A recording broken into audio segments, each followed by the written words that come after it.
안녕하세요. 생명과학의 이해광옥입니다.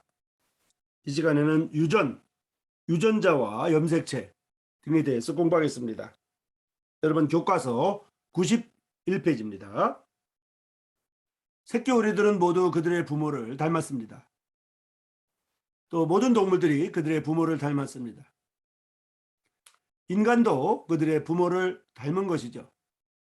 오리뿐만이 아니라 사람을 비롯한 모든 동물, 그리고 모든 식물, 심지어 모든 세균 또한 그들의 모체를 닮습니다. 모든 생물은 그 부모를 닮게 되어 있습니다. 하지만 오랫동안 부모의 여러 외적 및 내적 특성이 자손으로 전달되는 유전 현상, 이 유전 현상이 어떤 원리로 일어나는지는 알지 못했습니다. 유전자라고 하는 것이 발견되기 전까지는 말입니다. DNA가 발견되기 전까지는 몰랐습니다. 혈통이라는 말이나 피는 못 속인다는 이런 말들은 있습니다. 혈통이란 말, 그리고 피는 물보다 진하다든지 피는 못 속인다든지 이런 말이 있죠. 이런 말에서 보듯이 한때는 혈액 속에 이러한 유전인자가 존재한다고 굳게 믿고 있었습니다. 모든 사람들이 알고 싶어 했고 궁금해하던 그러한 유전자의 기본 원리, 유전의 기본 원리는 아이러니컬하게도 한 수도원의 정원에서 완두를 가지고 실험한 멘델이라는 한 수도사에 의해서 발견됩니다. 이 멘델의 유전 법칙은 유전 현상에 대한 실마리를 제공해 주었습니다. 본 강의 콘텐츠에 포함된 다양한 저작물들은 저작권법 제25조에 따라 수업 목적으로 허용한 범위 안에서만 수강생들에게 제공되는 것입니다. 만약 그 범위를 넘어서 저작물들이 이용되는 경우라면 저작권 침해 문제가 발생할 수 있기 때문에 수강생들은 각별히 유념하시기 바랍니다. 자, 그러면 유전과 유전자 그리고 염색체에 대해서 살펴보도록 하겠습니다. 이 유전 현상, 유전자에 대해서 알아보려면 멘델의 유전 실험을 이해해야 되고요. 그리고 유전자가 무엇인지, 유전체가 무엇인지, 염색체가 무엇인지를 살펴볼 것입니다. 또 멘델이 발견한 그런 멘델의 유전 법칙을 따르지 않는 유전 현상들에 대해서도 살펴볼 것입니다. 도대체 모든 생물들, 인간과 동물과 식물이나 세균들은 왜 부모를 닮았을까 하는 것이 바로 유전이라고 하는 데에 핵심 열쇠가 있습니다. 멘델의 유전 실험을 보면 자손이 부모를 닮는 유전 현상을 설명하는 유전 법칙의 고전적인 실험이 되겠습니다. 멘델의 완두 교배 실험이 있는데요. 멘델은 완두를 이용한 조금 키우겠습니다.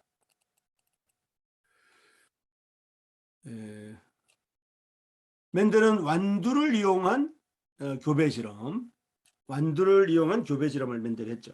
그래서 분리의 법칙이라든지 또는 독립의 법칙이라든지 이런 것들을 발견했습니다. 분리의 법칙 그리고 이제 독립의 법칙이라는 그 멘델의 유전 법칙의 핵심적인 법칙들입니다. 이런 유전 법칙을 멘델이 밝혀낸 것입니다. 멘델이 완두의 교배를 이용한 유전 실험에서 유전인자라고 하는 것을 표현했는데요. 그것이 지금 오늘날 생명과학에서 말하는 대립 유전자입니다. 그러면 멘델의 유전 법칙이라고 하는 것은 무엇일까요? 먼저 분리의 법칙과 이제 독립의 법칙이 있다고 말씀을 드렸는데요. 분리의 법칙과 독립의 법칙에 대해서 살펴보도록 하겠습니다. 분리의 법칙, 독립의 법칙. 분리의 법칙은 배우자 형성 시에 한 유전자의 두 대립 유전자가 분리됨으로 각 배우자는 하나의 대립 유전자만을 받게 된다는 유전 법칙입니다. 분류의 법칙은 배우자 형성 시 한 유전자의 두 대립 유전자가 분리되므로 각 배우자는 하나의 대립 유전자만을 갖게 된다는 유전 법칙이고요.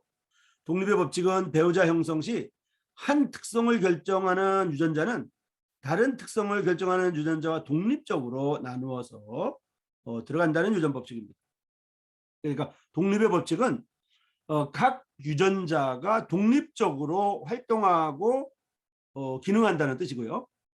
분리의 법칙은 두 대립 유전자가 분리되므로 각 배우자는 하나의 대립 유전자만을 갖게 된다는 유전 법칙입니다. 그러니까 분리해서 적용된다는 것이고요. 각각 분리한 동시에 각각 독립적으로 특성을 나타낸다는 것입니다. 어떤 믹스된다든지 이런 게 아니라고 하는 것을 말하고 있습니다. 그리고 이제 검정교배라는 개념이 있는데요. 검정교배는 검정교배라고 하는 것은 유전자형을 알지 못하는 미지의 식물에 대한 유전자형 분석 방법입니다. 유전자형을 알지 못하는 미지의 식물에 대한 유전자형 분석 방법, 이것을 검정교배라고 합니다. 자, 그러면 유전자와 염색체, 기본적인 개념에 대해서 조금 살펴보도록 하겠습니다.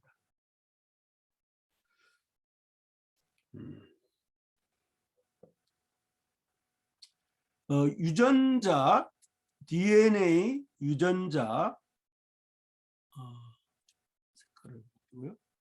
DNA, 그 다음에 유전자, 그 다음에 유전체, 뭐 이런 것들을 혼용해서 이렇게 쓰는 경우가 많습니다. 그런데 DNA와 유전자와 유전체는 각각 정확하게 말하면 다른 의미입니다. 사람이라고 하나 인간이라고 하든지 인류라고 하든지 이런 말들이 있는데, 사람과 인간과 인류는 이제 같은 말인 것 같아도 각각 용도가 다르고 정확한 뜻이 각각 다른 거죠. 이런 것처럼 DNA나 유전자나 유전체는 각각 다릅니다. 그래서 전체적으로 이제 유전자, 이렇게 유전자 A, 유전자 B, 유전자 C 이렇게 하고요. 여기 끝에가 지금 염색체입니다. 염색체. 유전자의 끝에 염색체가 있는 것을 볼 수가 있습니다.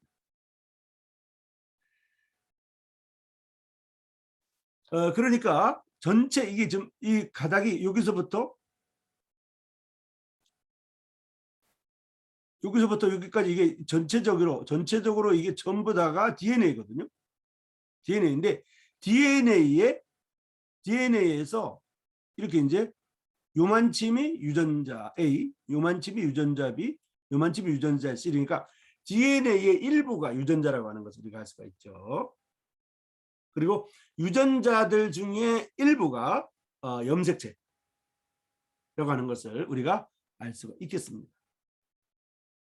자, 그러면 염색체 이상에 대해서 살펴보겠습니다. 염색체 이상이라고 하는 것은 정상과 다른 염색체의 수나 구조를 가지는 경우입니다. 염색체 이상이라고 하는 것은 염색체 이상이 생겼다는 것이고요. 정상적인 것과 노멀하지 않는 어브노멀한 것을 말하죠. 정상과 다른 염색체의 수, 정상과 다른 염색체의 구조, 이것을 이제 염색체 이상이라고 이렇게 부르는 것을 알 수가 있습니다. 자, 멘델 법칙을 따르지 않는 유전 현상들에 대해서 먼저 간략하게 살펴보면, 이거 보면 이제 불완전 유성이 있고요. 다유전자 유전과 다인자 형질이 있고요. 공동 우성이 있고 다중 대립 유전자가 있고 성연관 유전이 있습니다. 자, 하나하나 살펴보면, 불완전 우성이라고 하는 것은 이형 접합체의 표현형이 두 동형 접합체의 표현형이 서로 혼합된 상태로 나타나는 유전 현상입니다. 이형 접합체, 이형은 이제 다른 형이죠. 동형은 같은 형태. 다른 형태의 접합체의 표현형이 두 같은 형의 접합체의 표현형이 서로 혼합된 상태로 나타나는 유전 현상, 이것을 불완전 우성이다 이렇게 말하고 있습니다. 또 다유전자 유전과 다인자 형질이라는 건 뭐냐면은 하나의 형질의 여러 유전자 또는 유전자와 환경이 복합적으로 작용하는 유전 현상을 말하고 있습니다. 하나의 형질의 여러 유전자들 또는 유전자와 환경이 복합적으로 작용하는 유전 현상. 그 환경에 따라서 다르고 또 색깔이 다르다든지 이런 것들을 이런 환경에 따라서 색깔이 달라진다든지 이런 것들을 말하고 있는 것입니다. 그다음에 공동구성. 공동구성은 이형 접합체가 상동 접합체의 형질을 동시에 나타내는 현상. 공동구성은 이형 접합체가 상동 독합체의 형질을 동시에 나타내는 현상을 말합니다. 이형 접합체는 이제 다른 형태, 상동은 서로 같은 형태를 말합니다. 그다음에 다중 대립 유전자라고 하는 것은 한 유전자 자리에 대립 유전자가 3개 이상 존재하는 경우, 이것을 다중 대립 유전자라고 합니다. 3개 이상 존재하는 경우 기억하시기 바랍니다. 2개 이상이 아니고 3개 이상 존재하는 경우. 다중 대립 유전자는 한 유전자 자리에 대립 유전자가 3개 이상 존재하는 경우를 말합니다. 자, 그다음에 성연관 유전을 보면 한 형질을 결정하는 유전자가 성염색체에 존재하는 경우로서 남성과 여성 사이에서 발현 양상의 차이를 보이는 것을 말합니다. 그래서 성과 연관이 되어 있는 유전. 그러니까 남성의 특징은 남성에게로, 아버지의 특징은 아들에게로, 엄마의 특징은 딸에게로 간다 그러면 그것이 바로 성연관 유전이라고 하는 것입니다. 그러니까 엄마의 유전이 아들에게는 가지 않는 것, 이런 것들을 말하고 있습니다. 사람의 유전 연구와 가계도는 말이죠. 사람의 유전 양상의 연구는 여러 이유로 많은 경우에 가계도를 이용해서 수행하고 있습니다. 대가족일 경우에 또 어떤 패밀리가 굉장히 큰 이런 사회 구성원 중에 가족이 굉장히 큰 단위일 때 연구 대상이 될 것입니다. 자, 그러면 멘델의 유전 실험을 먼저 살펴보도록 하겠습니다.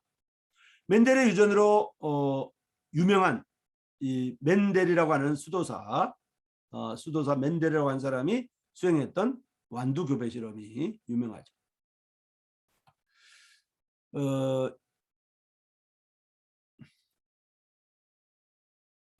바꿔서요. 이것은 1853년부터 7년간 수도원에서 실시했습니다.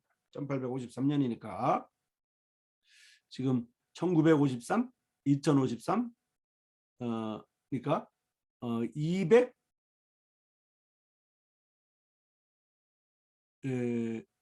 조금 안 되네요, 그죠? 200년이 조금 안 되죠. 200년이 좀 안 됩니다. 실험의 결과는 1900년대까지 주목받지 못했지만은 유전의 기본 원리를 발견했다는 사실도 몰랐었습니다. 왜냐하면 유전이라고 하는 것에 대해서 또 진이라고 하는 유전자에 대해서 또 어떤 이제 이중나선 구조에 대해서 알기 전이기 때문에 멘델이 수행한 이런 완두 교배 실험이 유전과 관련되어 있다고 하는 것을 후대에서 이제 알게 된 것이죠. 그러니까 놀라운 것을 발견했는데 그것이 유전의 기본 원리라고 하는 것에 대해서 나중에 정리했다는 얘기가 됩니다. 대부분의 과학의 원리나 대부분의 과학적인 발견은 처음에는 그것이 얼마나 중요한지, 얼마나 큰지, 얼마나 많은 영향을 끼치는지를 알 수가 없는 경우가 대다수입니다. 하지만 후대에 그것이 얼마나 놀라운 것인지를 알 수가 있죠. 마치 아인슈타인의 상대성 이론 같은 것이 그렇습니다. 아인슈타인의 상대성 이론은 아인슈타인 외에는 아무도 이해를 하지 못했고 아인슈타인 외에는 아무도 이 상대성 원리가 블랙홀의 존재를 증명할 줄은 알지를 못했던 것입니다. 자, 그러면 멘델의 완두 교배 실험에 대해서 살펴보도록 하겠습니다. 멘델은 실험에 사용할 순종 완두를 준비했습니다. 순종 완두. 자기 수정에 의해서 생산된 모든 자손의 특정 형질이 부모의 특정 형질과 동일할 때까지 계속해서 재배를 해 나갔던 것입니다. 굉장히 부지런했고 수도자로서 굉장히 카톨릭 수도원에서 이제 수많은 공부 끝에 이것들을 수행한 것이라고 볼 수가 있습니다. 멘델의 실험은 서로 다른 형질을 가지는 순종을 교배시켜 가지고 자손에서 어떤 결과가 나오는지를 탐구하는 것입니다. 이제 서로 다른 형질을 가지는 순종을 교배한다는 것이고요. 자손에서 어떤 결과가 나오는지를 탐구하는 것입니다. 그림은 서로 다른 특정 형질의 순종을 서로 교배시켜서 잡종을 보통 이제 하이브리드라고 하거든요. 서로 크로스 교배시켜 가지고 잡종을 얻는 것입니다.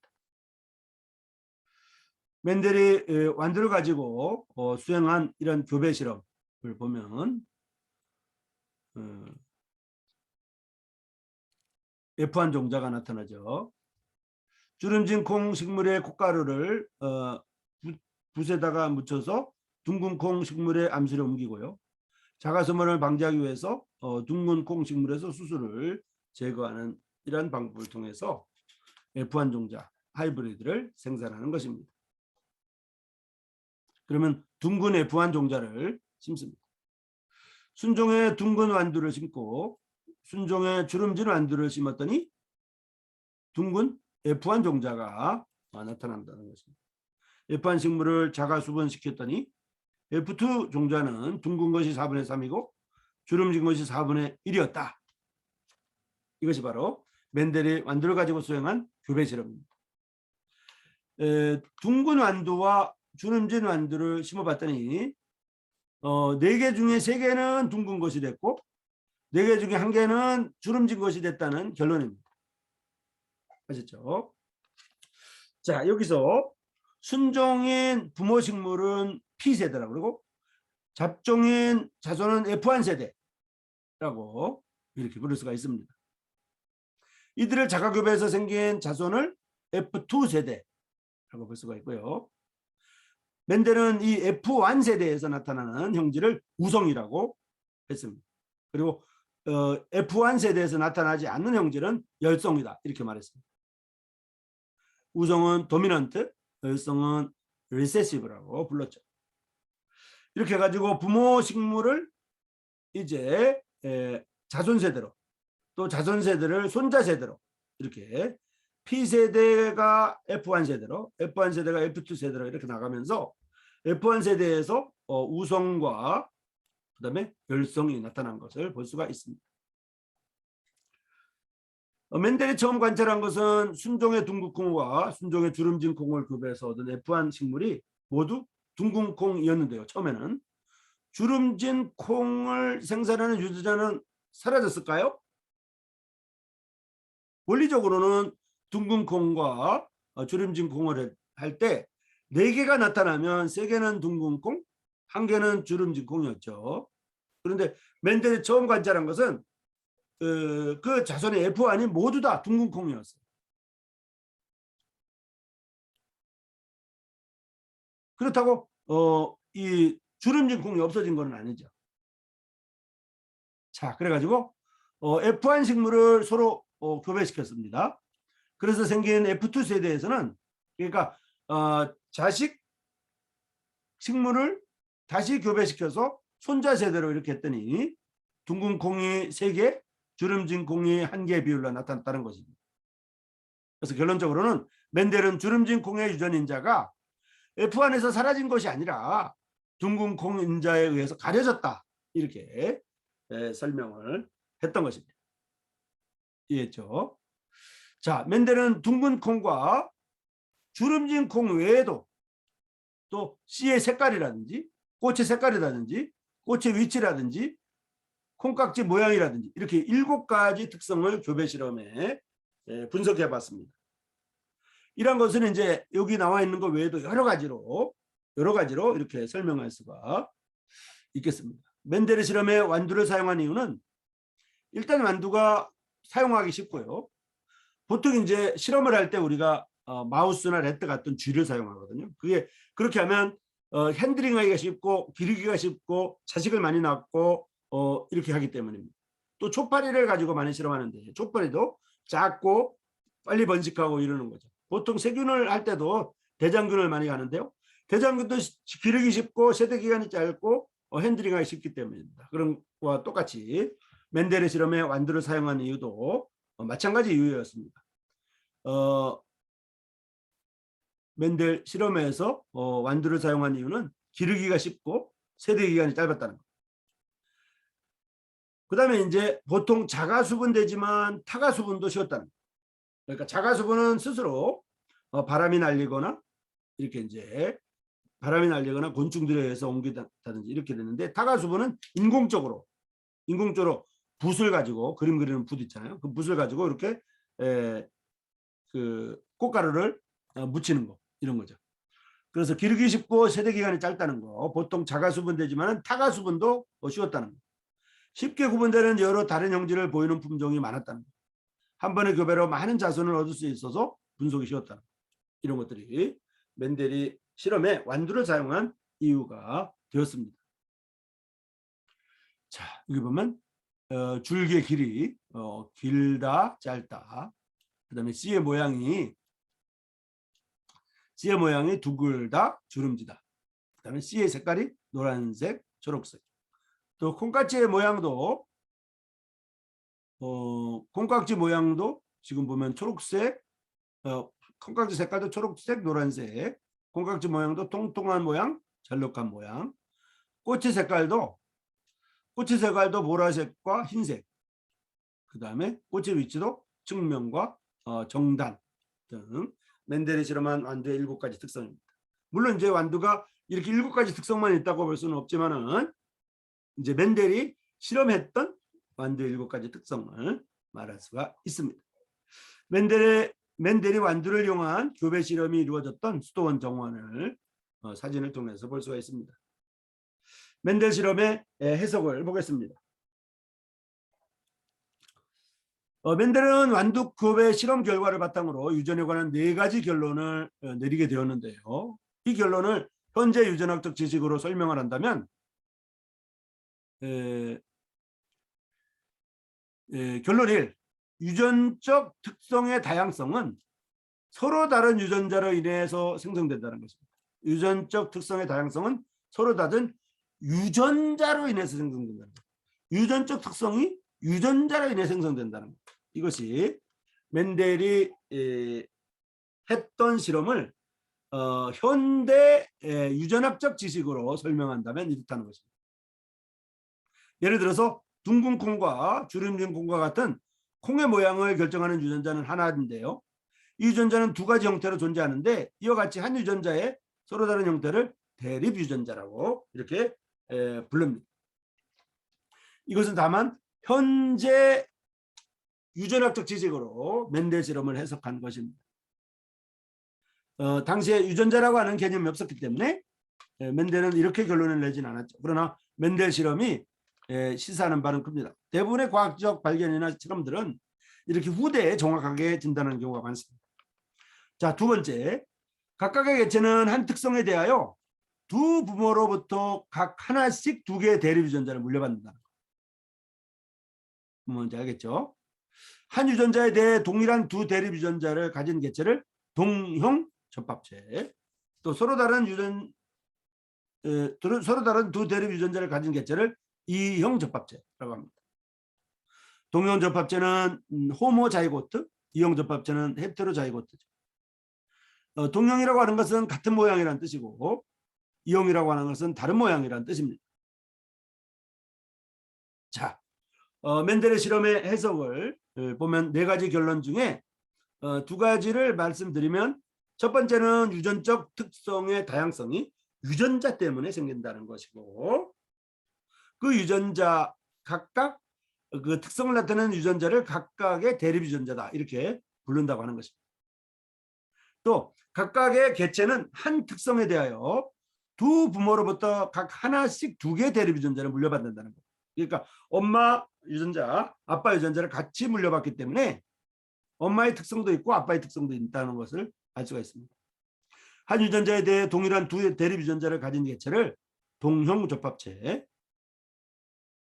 그다음에 서로 다른 두 대립 유전자를 가진 객체를 이형 접합체라고 하는 것입니다. 자, 여기까지고요. 다음 시간에 이어서 공부하도록 하겠습니다. 수고했습니다.